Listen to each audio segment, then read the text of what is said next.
మొన్న జరిగిన రథసప్తమి వేడుకలు చూసి నేను గర్వంగా ఫీల్ అయ్యాను. ప్రపంచంలోనే ఒక నెంబర్ 1 పౌలు మంది సూర్యభగవాన్ స్వామి, మన సూర్యభగవాన్ స్వామి పౌలు మంది.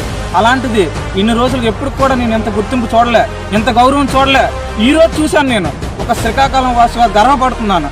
వారం రోజులు పండగ వాతావరణం, ఏంటా జనం, ఏంటా జన సమూహం, ఎటు చూసినా తండోపతండాలుగా విచ్చేశారు జనం. ఆ రోజు ఆ యాత్ర చూస్తే నా కళల్లో కూడా వస్తుంది, అలా ఉండిపోయింది. ఆ రథయాత్ర ఏంటి, ఆ శోభాయాత్ర ఏంటి, ఆ డ్రోన్ షోలు ఏంటి, అబ్బబ్బబ్బబ్బా, ఇంకా హాలీవుడ్ రేంజ్ లో ఇప్పుడు మన తమిళ వెళ్ళారు. అలాంటిది ఆయన్ని కూడా మన శ్రీకాకుళంకి రప్పించారు.